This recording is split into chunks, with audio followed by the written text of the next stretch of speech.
September 2018. FC Köln hosts Paderborn, a side recently relegated to the 2.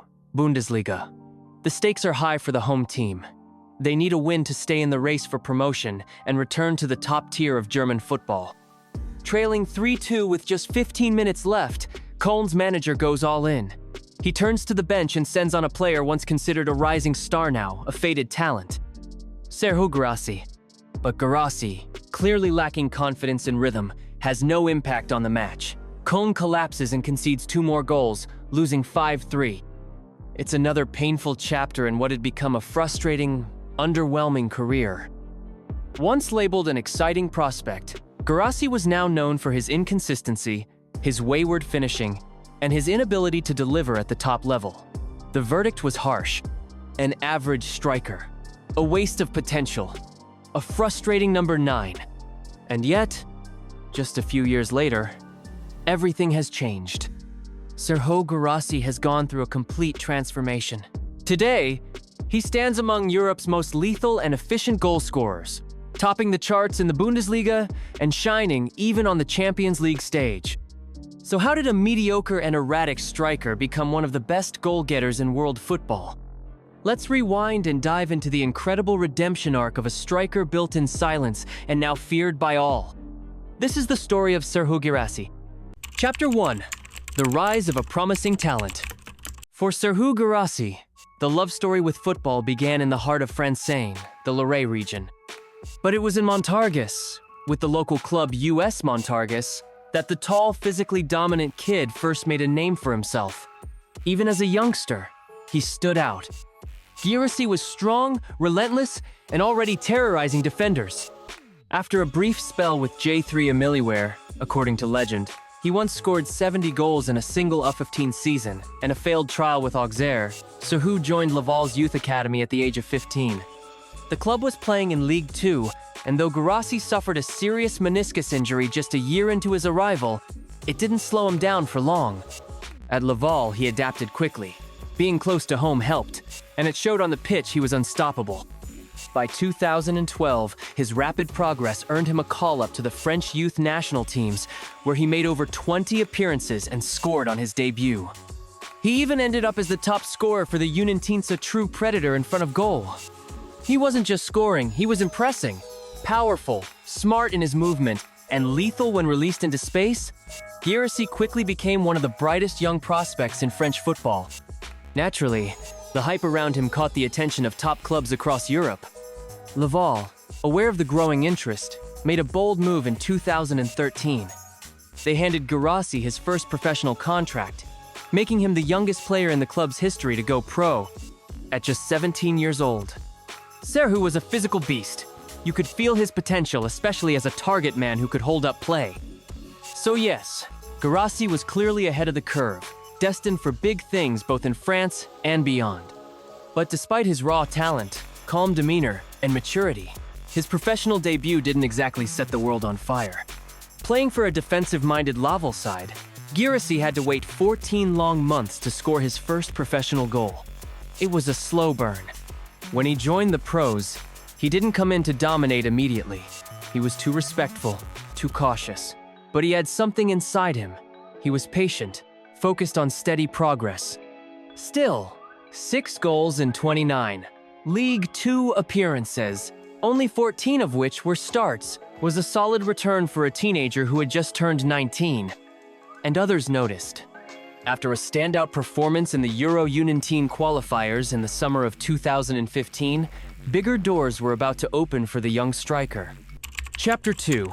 Stalled in the fast lane. After making waves with Laval and shining with France's U19s, Serhou Guirassy attracted attention from bigger clubs.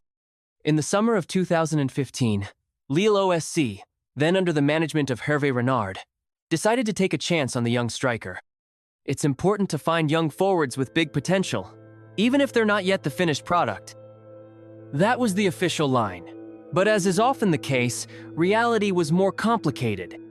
Guirassy was thrown into the deep end starting the season opener against Paris Saint-Germain. But the early trust didn't last long. Within weeks, he was dropped to the bench, losing his spot to Yassine Benzia. Soon after, he was relegated to the reserves, managing only 8 short appearances in his first 6 months in Ligue 1. Looking back, Guirassy admits, "I think I was a little too young when I signed. Maybe I should have stayed another season at Laval. It was a tough time for Lille. As a club, we weren't where we were supposed to be. And in situations like that, it's hard for coaches to trust young players." So, what was supposed to be a launching pad ended up slowing down his progress. With limited minutes and confidence fading, Guirassy made the smart call to go on loan to Auxerre in Ligue 2 for the remainder of the season. And it turned out to be the right move. From the moment he arrived, he was electric, scoring twice in his first 2 home matches, including a cheeky back heel finish. He quickly nailed down a starting spot and rediscovered both his rhythm and confidence.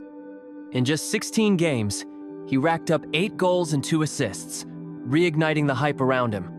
Back at Lille that summer, the club decided not to hold on to what they now saw as a half-failed investment.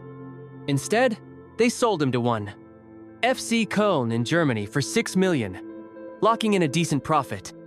But once again, things didn't go as planned. In his first Bundesliga season, Guirassy's momentum was derailed by nagging injuries and stiff competition. He was stuck behind quick, established forwards like Anthony Modeste.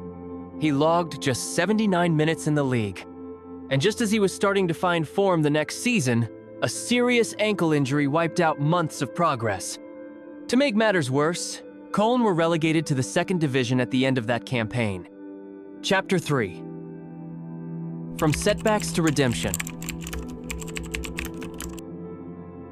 I was young at Köln. That's how it goes sometimes. You go through tough patches, but you've just got to keep climbing.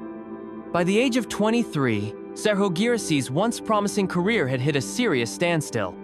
Struggling to make an impact in top-flight football and desperately lacking confidence, the towering Guinean forward was languishing at FC Köln, playing in Germany's 2nd division, where he didn't exactly stand out either. But things were about to change. In the January 2019 transfer window, Guirassy made his return to France, signing with Amiens SC first on loan, and then permanently that summer in what became the biggest transfer in the club's history. And under the northern skies of Picardy, he finally rediscovered himself. Teaming up with the likes of Gal Kakuta, Guirassy began to thrive bullying defenses, showing the strength, work ethic, and icy composure in front of goal that had once made him a top youth prospect. His turnaround didn't go unnoticed. Just a year and a half after returning to France, Stade Rennais came knocking, dropping 15 million to secure his services. A stunning revival. In under 2 years, Guirassy had gone from riding the bench in Germany's 2nd tier to a Champions League-bound Ligue 1 contender. But if he thought the climb was over, he was wrong. His first few weeks in Rennes were electric. He even scored the first ever Champions League goal in club history. But the momentum quickly faded after a serious thigh injury cut his debut season short. And the following year, it got worse. With Bruno Genesio taking over as manager, Guirassy found himself relegated to the bench. Honestly, yeah, it was disappointing, he later admitted. As a striker, if I score a hat trick and I'm on the bench the next game, of course I'm going to question that. I won't say I did everything right either, but the way I was treated, it felt unfair. Low on confidence, playing sporadically in a struggling, toothless attack, Guirassy's performances became wildly inconsistent. On his best days, he looked unstoppable. On his worst, he missed chances that haunted him. And as always, his every touch was measured against his 15M price tag. By the summer of 2022, the Guinean international was no longer seen as the future of Rennes. And without much fanfare, the club sent him out on loan to VfB Stuttgart in Germany. Back across the Rhine, a new chapter was about to begin. Chapter 4. The Rise of a Late Bloomer. Let's fast forward to June 2023. After a solid debut season in southern Germany, despite yet another minor injury, Serhou Guirassy and VfB Stuttgart find themselves fighting for survival in a Bundesliga relegation playoff against Hamburg.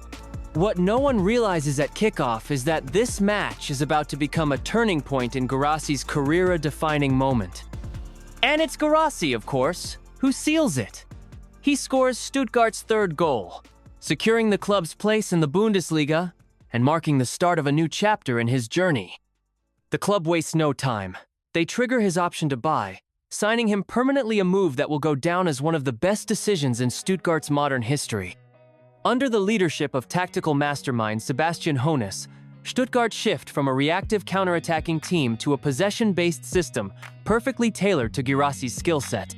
With dynamic talents like Chris Führich, Enzo Mio, and Silas around him, and fueled by his coach's full trust, the Guinean powerhouse explodes. 14 goals in his first 8 Bundesliga matches.